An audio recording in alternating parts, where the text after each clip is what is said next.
Last July po, ako po ay naimbitahan ng Antipolo Reformed Baptist Church na isang Saturday na magturo sa isang Bible study nila.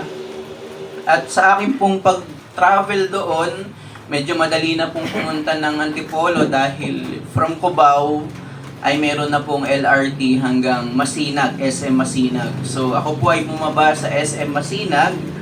At sakto po yung oras na yon ay lunch. So gutom na rin ako noon.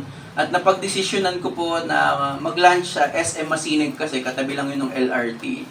At sa pagpasok ko po doon sa SM ay meron po akong kasabay na teenagers, babae, na parang meron siyang na-observe ko na sobrang excited siya.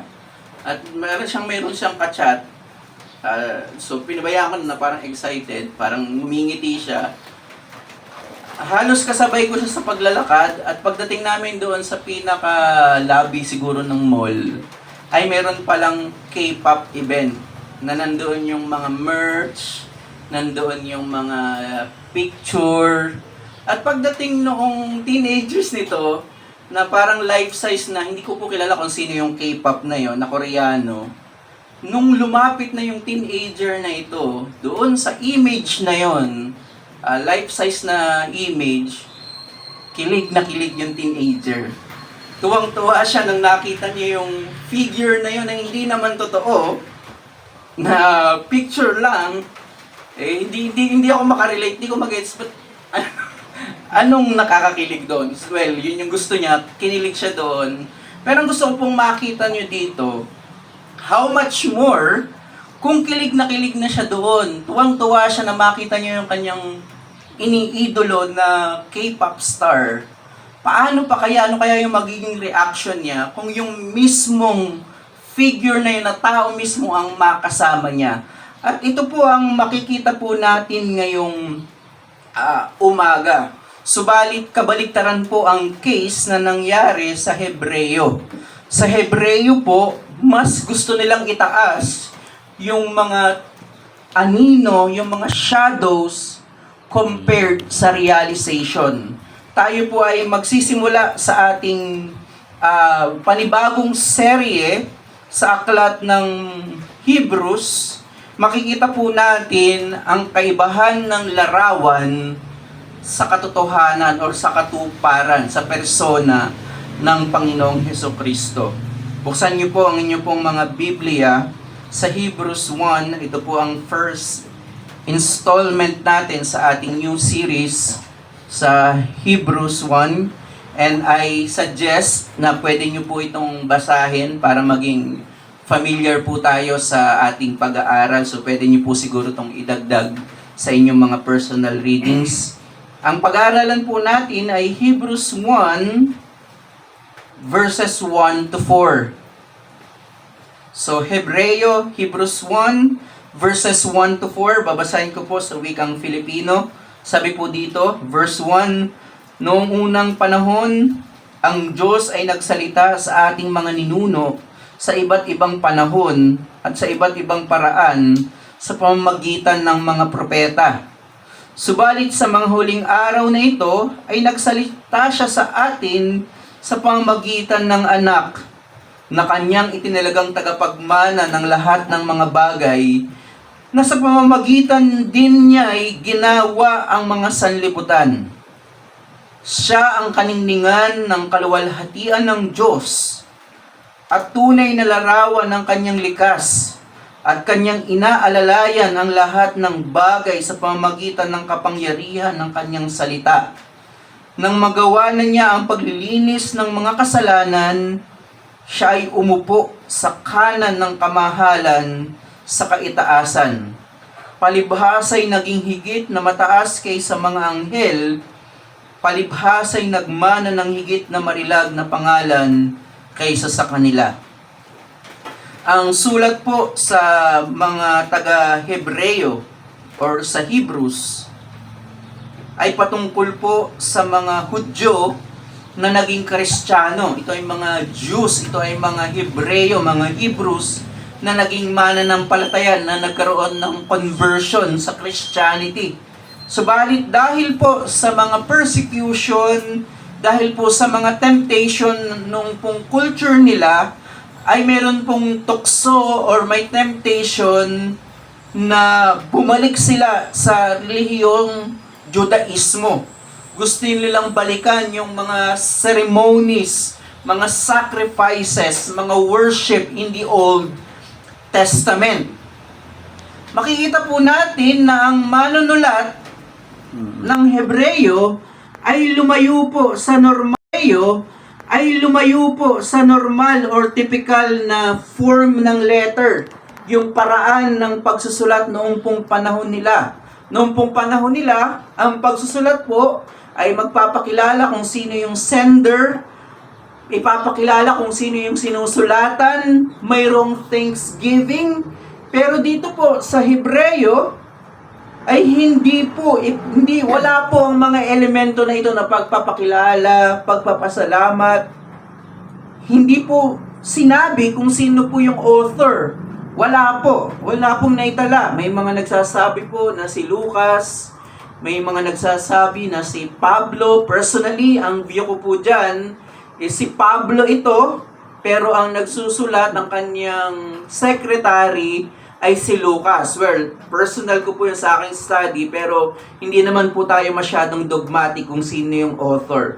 Pero ang makikita po natin dito, na dahil nawala itong mga elements na ito, makikita po natin ang kagustuhan ng manunulat na ito, na ituon ng kanilang sarili, hindi yung mga receiver ng letter na ito, gusto ng manunulat na ituon nila ang kanilang sarili sa pinakamahalagang bagay at pinakamahalagang persona, ang Panginoong Hesukristo.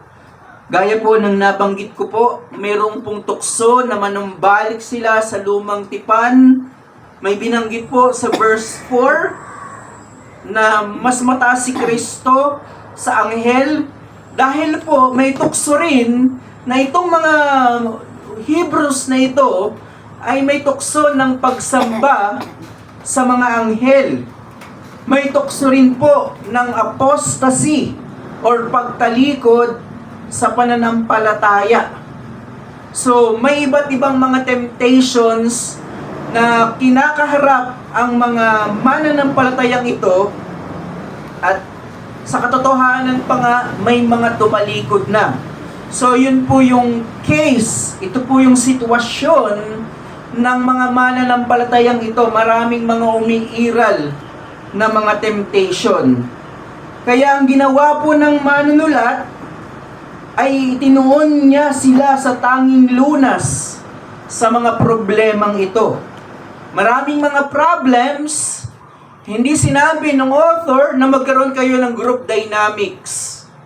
Magkaroon kayo ng maraming mga activities para kayo ay sumaya. Ang ginawa ng author ay itinuro sila sa tanging lunas. At ito po ang kapahayagan ng persona ng Panginoong Hesukristo. Pagkatapos sabihin sa verse 1, na titingnan natin mamaya, pagkatapos sabihin sa verse 1 na nagsalita ang Diyos nung unang panahon, sa iba't ibang paraan, sa iba't ibang panahon, sa mga propeta, binigyan ng contrast ng author sa verse 3. Sa verse 2, verse 2, sabi doon, subalit sa mga huling araw na ito, ngayon na po yun, pagkadating ng Panginoong Hesukristo, nung siya ay nagkatawang tao, ito yung last days. In these last days, dumating na yung huling araw, ang sabi ng author, ay nagsalita siya ang Diyos sa atin sa pamamagitan ng anak na kanyang itinilagang tagapagmana ng lahat ng mga bagay, na sa pamamagitan din niya ay ginawa ang mga sanlibutan. So, itinuon ng author sa pinakamahalagang lunas, panagot sa lahat ng problema nila, ang revelation, ang kapahayagan ng anak, ang Panginoong Hesukristo. Kaya makikita po natin na ang pinaka-point ng Hebrews ay si Kristo, ang pagiging Siyang mas mataas sa lumang tipan. Siyang mas mataas sa mga anghel. Kaya para hindi po manumbalik ang mga Kristiyanong Hudyo na ito sa Judaism, sa Old Testament religion, para hindi sila tumalikod sa pananampalataya, itinuon po ng manunulat ang mga mananampalatayang ito sa kagandahan ng persona ng Panginoong Hesukristo at sa kadakilaan ng kanyang mga ginawa. Bagamat hindi po kagaya natin ang nararanasan ng mga Hebrews na ito, wala naman tayong temptation na bumalik sa lumang tipan. Wala naman siguro dito na gustong sumamba sa anghel. Pero nananatili po ang iba't ibang problema na kinakaharap natin bilang mga mananampalataya. Nananatili po ang problema ng tukso, ng pagtalikod sa pananampalataya. Nananatili po ang panlalamig sa pananampalataya. Nananatili ang kagustuhan natin na ipunin ang pabor ng Diyos sa pamamagitan ng ating mga sariling gawa. Hindi na po kagaya ng temptation natin, pero nananatili ang iba't ibang mga temptation na ito sa atin ngayon. Kaya kagaya po ng mga mananampalatayang ito, bagamat may pagkakaiba yung sitwasyon, may pagkakaibang context, tayo sa kanila, may isa pong lunas ang mga mananampalatayang ito sa atin ngayon. At ang tanging lunas sa mga tukso na nararanasan natin ay ang kapahayagan ng kadakilaan ng persona ng Panginoong Hesukristo. Sabi po ni Stuart Olyott, "The antidote to every spiritual illness is a better sight of Christ. It is the medicine that cures all spiritual troubles." Napaka-favorite ko po ito nung nabasa ko. Kaya madalas ko marinig yung sa akin na kino-quote ko ito.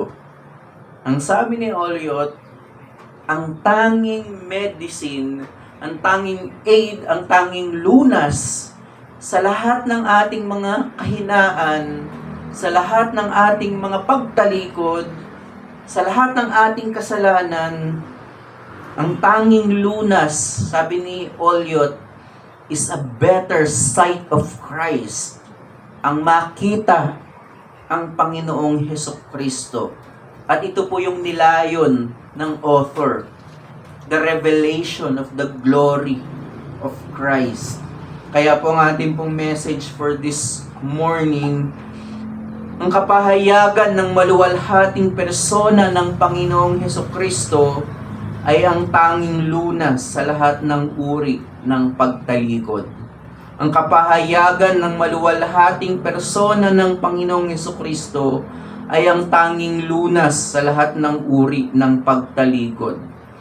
The revelation of the glorious person of the Lord Jesus Christ is the sole remedy for all forms of apostasy. Wala pong ibang panagot sa ating mga panlalamig, sa ating mga kasalanan, sa ating pagbagsak sa kasalanan, sa ating panghihina. Hindi po yan kayang sagutin ng psychology, hindi yan kayang sagutin ng pamamasyal. Ang tanging sagot ay ang Panginoong Hesukristo. Dalawang bagay po ang ating titingnan. Si Kristo bilang huling kapahayagan, Christ as the final revelation, and secondly, si Kristo bilang kapahayagan ng kaluwalhatian ng Diyos, Christ as the revelation of the glory of God. First thing, or first point na pwede nating makita dito, Christ as the final revelation. Si Kristo bilang huling kapahayagan. Nagsimula po ang manunulat sa kanyang sulat patungkol po na nagsalita ang Diyos, nagpahayag ang Diyos. At ito ay sa pamamagitan ng kanyang revelation sa iba't ibang paraan. Sabi po sa verse 1, noong unang panahon, so noong lumang tipan, Sabi dito, ang Diyos ay nagsalita. So, mayroong Diyos na nagsalita. Kanino daw? Sa ating mga ninuno, sa iba't ibang panahon, at sa iba't ibang paraan, sa pamamagitan ng mga propeta. So, ang malinaw po dito, noong unang panahon, ito po ay pumapatungkol sa panahon ng lumang tipan. At ang panahon po ng lumang tipan, sabi doon, sa ating mga ninuno sa iba't ibang panahon. Ibig sabihin, mula kay Adam, nakareceive ng kapahayagan ng Diyos, kay Abraham, kay Noah, at iba't ibang mga tao sa lumang tipan, sila ay nakareceive ng salita, ng revelation. At sabi rin doon, sa iba't ibang paraan. So may iba't ibang paraan. Yung malinaw, binanggit dito yung panahon ng lumang tipan, binanggit kung sino yung nagsalita, ang Diyos, yung origin, yung pinagmulan ng revelation ay ang Diyos, at ipinakita rin yung means, yung paraan, at ito ay sa pamamagitan daw ng iba't ibang paraan. And in the Old Testament, ito ay pumapatungkol sa dreams, panaginip, vision, prophecy, sacrifices, events, Psalm, Proverbs, etc. Nakipag-usap ang Diyos kay Adam, Genesis 3:8, in the cool of the day. So nagpahayag, nakipag-usap, nagsalita ang Diyos. At kay Abraham, James 2:23, itinuring siyang matuwid na dahil sa nakita niyang vision ng Diyos. Si Jacob, through dreams, and to Moses, nakita rin sa iba't ibang mga paraan. So, malinaw yon na yung origin, yung author ng revelation ay ang Diyos, pero sa iba't ibang mga paraan. At sabi doon, yung huling salita sa verse 1, sa pamamagitan ng mga propeta. Tandaan po natin na hindi naman po lahat ng nakatanggap ng salita ng Diyos ay mga prophets. Pero ang ginawa ng author, kinategory yung mga ninuno, yung mga patriarchs as prophets. Again, hindi ibig sabihin na lahat ng mga tao doon ay mga prophets, pero kaya ginamit yung category ng prophets ay dahil sa panahon, itong panahon na ito sa lumang tipan, kung saan nagpahayag ang Diyos sa iba't ibang paraan. So malinaw po yun. Yung origin ng revelation ay ang Diyos mismo, ang receiver or ang means ay yung mga vision, prophecies, at etc. At ito ay sa pamamagitan ng mga tao sa lumang tipan. So, ni-recognize na yung revelation na tinanggap nila ay galing sa Diyos. Pero pagdating po sa second part, sa verse 2, nagkaroon po ng changes or contrast. Yung word po na ginamit ay subalit. So, nire-recognize ng author na nagsalita ang Diyos in the Old Testament sa lumang tipan, pero nagkaroon ng contrast, nagkaroon ng pagbabago. Subalit sa mga huling araw na ito, again, iisa nagsalita pa rin ng Diyos, pero sa ibang paraan na. At sa ibang persona na. Nakita niyo yung change? May pagkakapareho. Ang divine origin ng revelation ay ang Diyos, both Old and New Testament, pero may changes. Subalit sa mga huling araw na ito, ay nagsalita siya sa atin sa pamamagitan ng anak. So, ang sinasabi dito, may pagkakapareho ang lumang tipan at bagong tipan na kapahayagan. Parehas galing sa Diyos. Dahil yun yung sinasabi, nagsalita ang Diyos nung unang panahon. Subalit ngayon, nagsalita pa rin ang Diyos. Pero ang pagkakaiba po ay ito. Kung sa lumang tipan ay sa pamamagitan ng mga prophets at sa iba't ibang mga means, Pero sabi ng author, sa mga huling araw na ito, ay ipinahayag ng Diyos ang kanyang kalooban sa pamamagitan ng pagkakatawang tao ng Panginoong Hesukristo. Ang ibig sabihin, ipinapakita dito na ang lumang tipan, lahat ng mga pangyayari, lahat ng mga sacrifices, lahat ng mga events, lahat ng mga people in the Old Testament ay mga tipo, mga anino lamang ng Panginoong Hesukristo. Ibig sabihin, ang lahat ng kapahayagan in the Old Testament ay tumuturo sa katuparan, sa realization kung ito ay ang Panginoong Hesukristo. Kailangang sabihin ito, kailangang idiin po ito ng manunulat. Dahil nga itong mga mananampalatayang ito ay natutukso na manumbalik sila sa mga ceremonies ng lumang tipan. Mas gusto nilang gawin yung ginawa sa lumang tipan kaysa itaas ang Panginoong Hesukristo. Napaka-illogical po nung ginagawa nila.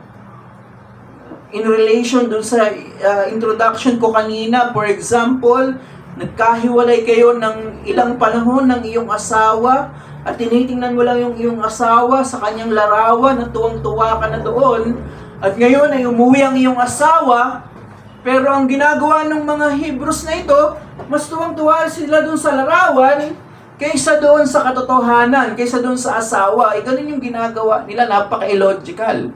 Nakakatawa yun, na nandyan na yung asawa mo, pero mas gusto ko tong picture, mas pogi dito sa picture. Nakakatawa yun, yun ang ginagawa nila. Kaya ang idinidiin dito ng manunulat, hindi nyo na kailangan bumalik sa mga seremonya ng lumang tipan dahil nandito na ang katuparan. Kaya ang ating pong point, si Kristo ang katuparan ng mga kapahayagan sa lumang tipan at ito ang tanging paraan sa kaligtasan ng mga hinirang at ito ang tangi nating kaaliwan. Kung si Kristo ang katuparan na inaantay ng lumang tipan, si Kristo rin ang tangi nating kaaliwan. Sabi ng Heidelberg Catechism, question 1, what is your only comfort in life and in death? Answer, that I am not my own but belong body and soul in life and in death to my faithful Savior Jesus Christ. He has fully paid for all my sins with His precious blood and has set me free from the tyranny of the devil.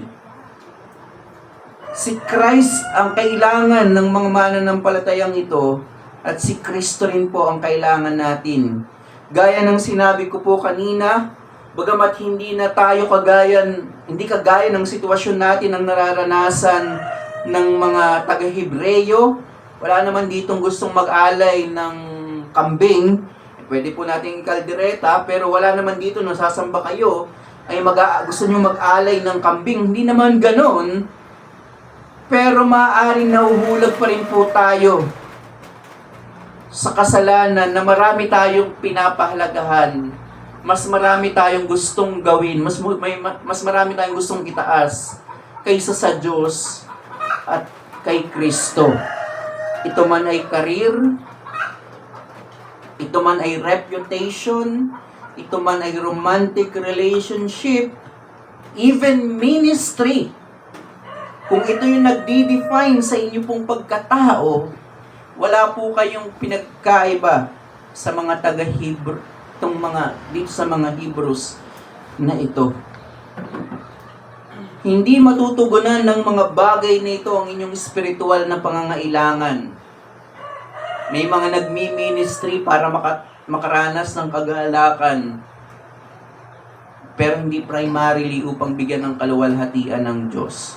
So lahat ng mga mabubuting bagay ay pwedeng maging idols kapag mas iniibig natin ang mga bagay na ito kaysa kay Kristo.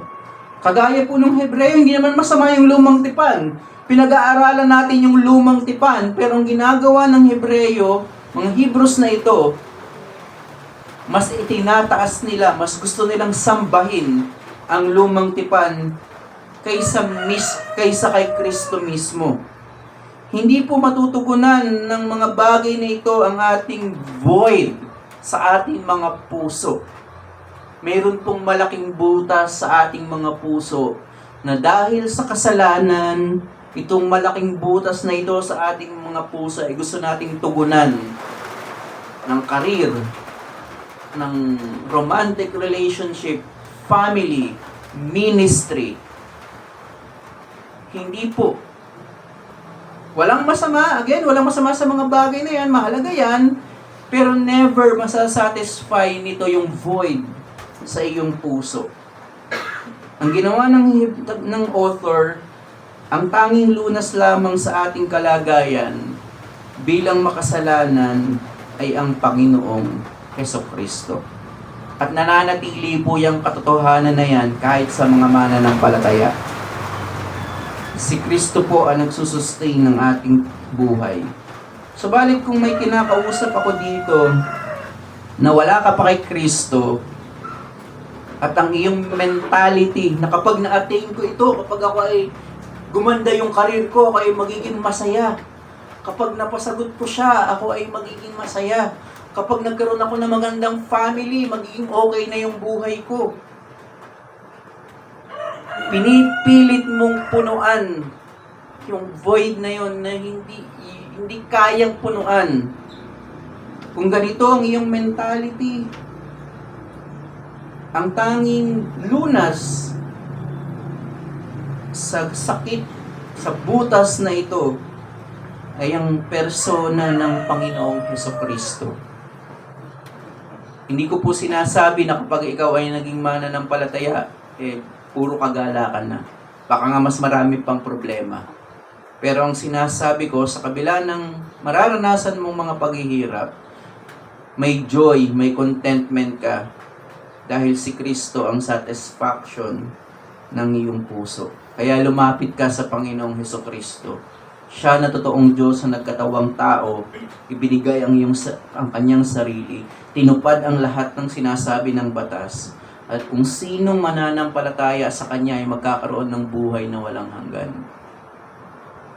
Ang pinaka-problema po nating mga tao ay hindi po yung kawalan ng pera, hindi sakit, hindi katandaan. Yang mga bagay na yan ay bunga lamang ng kasalanan. At ito ang unang sinagot ni Kristo, ang problema natin sa kasalanan. Kaya lumapit ka sa Kanya. Sa atin naman pong mga mananampalataya, kung ang lunas sa ating mga pagtalikod, sa ating mga panlalamig, ay ang kapahayagan ng Panginoong Hesukristo, ang Kanyang kaluwalhatian, palagyan po natin gamitin ng tama ang mga kaparaanan na ititakda niya upang makita natin ang kaluwalhatian ni Kristo. Pinapakita ni Kristo ang kanyang sarili sa pamamagitan ng mga itinatag niyang ordinansya, sa pananalangin, sa salita ng Diyos, sa sakramento, sa fellowship ng mga believers. Diyan na ipapakita ang kaluwalhatian ng Panginoong Hesukristo. Baka mas pinipili mo pang magbakasyon kaysa umattend ng pagsamba. Mas pinipili mo mas busy ka sa iyong karir kaysa sa mga bagay patungkol sa espiritu. Wala kang pinagkaiba doon sa problema nitong mga taga-Hebreo, na bagamat itong mga bagay na ito ay mga pagpapala ng Diyos, pagpapala ni Kristo, pero mas itinataas mo ang mga pagpapala kaysa doon sa tagapagbigay ng pagpapala. At alam niyo po ba kung anong tawag doon? Idolatry. Hindi po problem yung prosperity gospel dahil tinuturo nila na pag nanampalataya kay Kristo, ikaw ay yayaman. Problem na yun, pero hindi yun yung main problem. The main problem of prosperity gospel is yung ultimate joy nila ay doon sa mga gifts rather than sa giver. Kahit ayaw po natin sa prosperity gospel, pero pwede po tayong mahulog to that kind of teaching na mas gusto natin yung mga theology books, gusto natin yung career, iba't ibang mga bagay, instead na ma-enjoy natin ang Panginoon sa pamamagitan ng pangangaral ng salita ng Diyos, pagsamba, pananalangin, at mga sakramento. Kaya ka nang lalamig dahil hindi mo na nakikita si Kristo. Dahil hindi ka uma-attend ng mga ibinigay niyang paraan. Hindi ka nagbabasa ng Biblia, hindi ka nananalangin, both private and corporately. So, ang panagot, pilitin mo ang iyong sarili na mag-attend sa mga means of grace na ito. At ang second point po natin, Christ as the revelation of the glory of God. Si Kristo bilang kapahayagan ng kaluwalhatian ng Diyos. Nagpatuloy po ang manunulat na sinabi na nagsalita ang Diyos, both Old and New Testament, pero may pagkakaiba, nagsalita ng Diyos, Christ is the final revelation. Hindi na kailangan ng iba't ibang mga paraan dahil si Kristo na yung pinakakatapusan, pinaka-apex, pinakakataasan ng revelation, si Christ na yon. Pero ang ginawa ng author, hindi lang yon, pinakita ng author, ng manunulat, kung sino ito. Sino itong anak ng Diyos. Sino ang kapahayagan na ito ng Diyos? At dun po sa verse 2, letter B, sabi dito, na kanyang itinalagang tagapagmana ng lahat ng mga bagay na sa pamamagitan niya ay ginawa ang mga sanlibutan. So, ipinapakita dito ng author na lahat ng kapangyarihan ay ibinigay kay Kristo kasama ang kalangitan, kasama ang lahat ng sanlibutan. Matthew 28 verse 18. Lumapit si Jesus at sinabi sa kanila, ang lahat ng otoridad sa langit at sa ibabaw ng lupa ay ibinigay sa akin.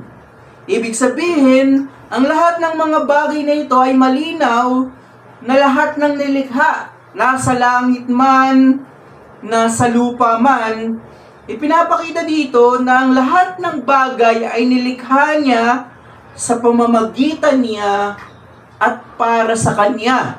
Binasa po natin sa Colossians 1:16. So ipinapakita dito ang kaluwalhatian ni Kristo.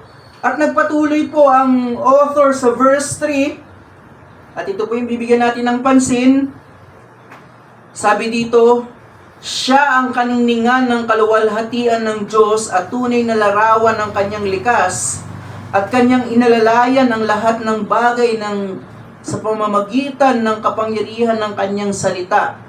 Nang magawa na niya ang paglilinis ng mga kasalanan, siya ay umupo sa kanan ng kapamahalaan sa kaitaasan. Ipinapakita dito na hindi lamang si Kristo ang katuparan ng lumang tipan, kundi ano yung uri, ano yung nature, ano yung person ng revelation na ito. So, siya yung fulfillment, pero sino ito? Anong uring ito?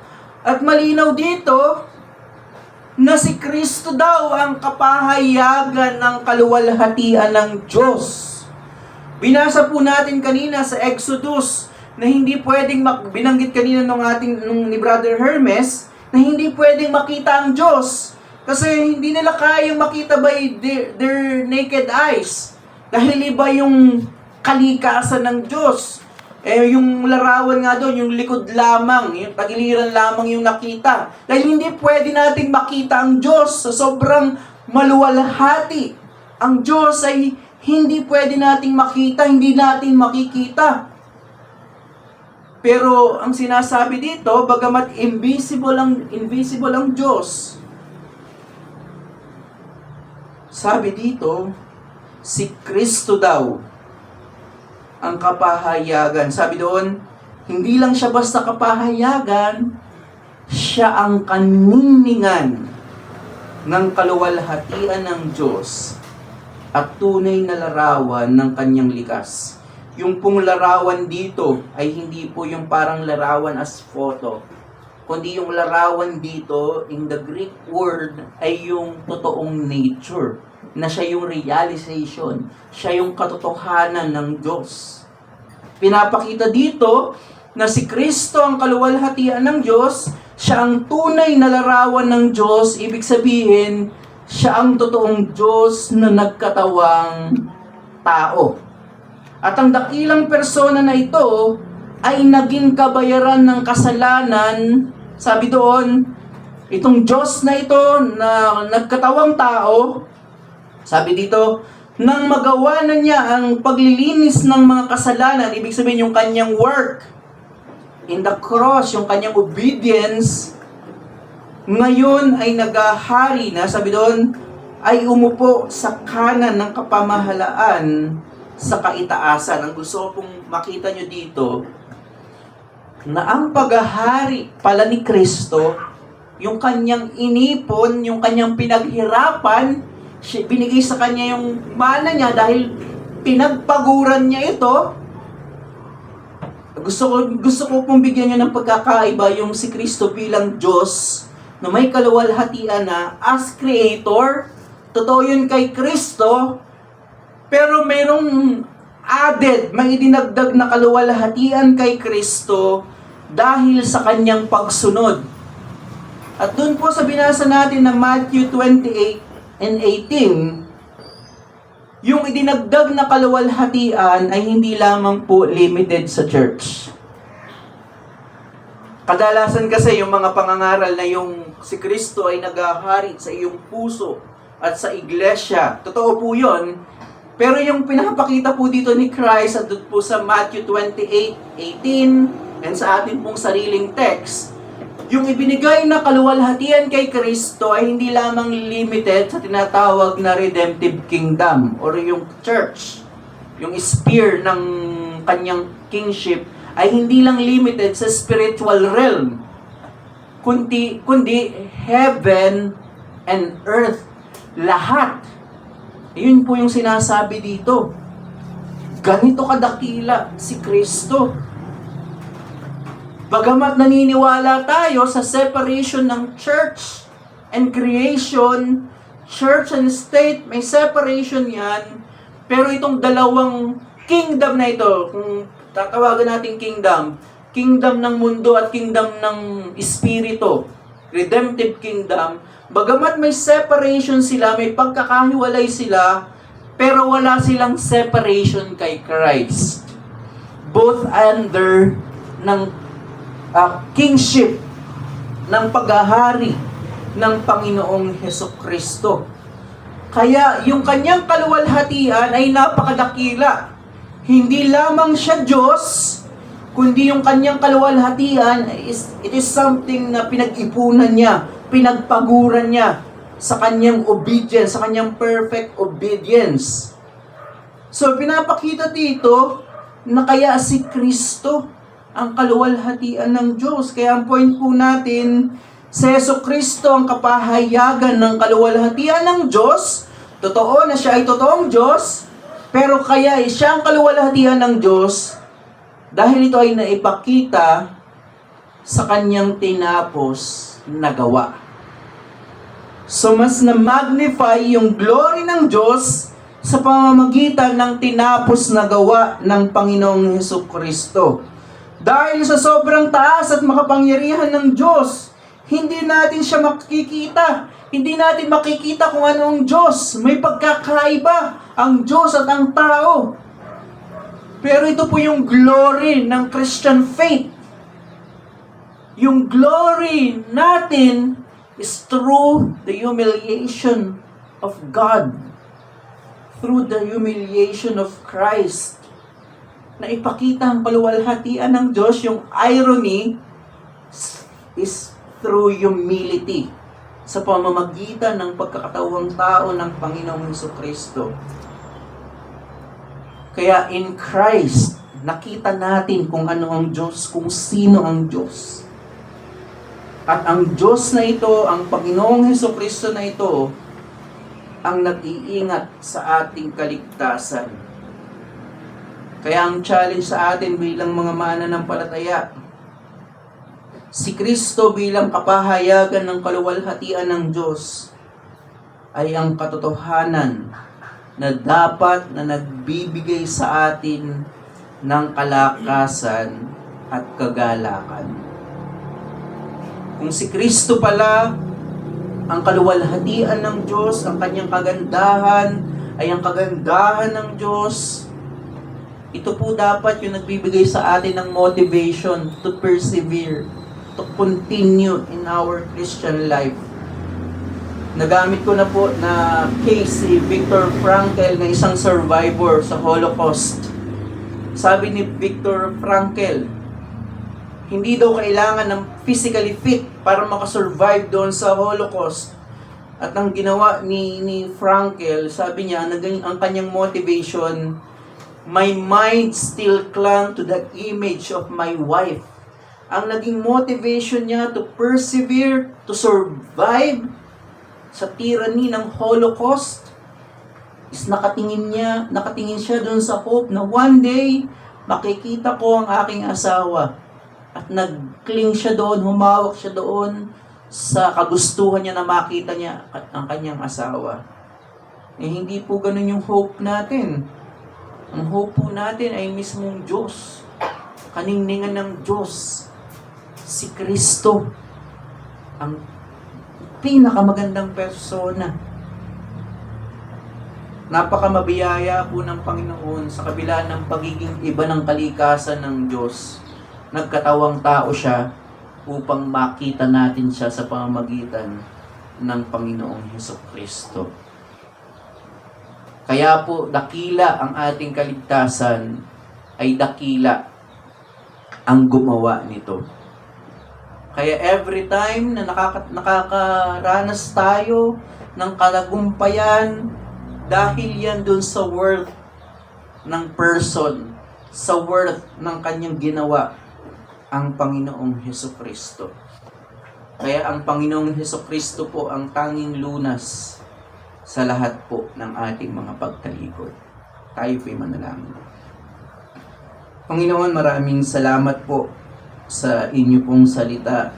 Nakita namin na si Kristo ang tanging lunas sa aming mga pagtalikod, sa aming kasalanan. Nakita rin namin na si Christ ang final revelation at dapat lagi naming hanapin ang mukha ng Panginoong Hesukristo sa pamamagitan ng mga pamamaraan ng biyaya. Nakita rin po namin na si Kristo ang inyo pong kaningningan, na bagamat kayo ay Diyos, si Kristo ay nagkatawang tao upang makita namin kayo sa pamamagitan ni Kristo. Tulungan niyo po kami na may apply po namin ito sa aming mga buhay, na hindi lamang po ito magsilbing mga katotohanan, theoretical, kundi maging practical po ito, magresulta sa amin ng may pamumuhay, ng may kagalakan kay Kristo. At gamitin niyo po ang pangangaral na ito para po sa kaligtasan ng mga wala pa sa inyo.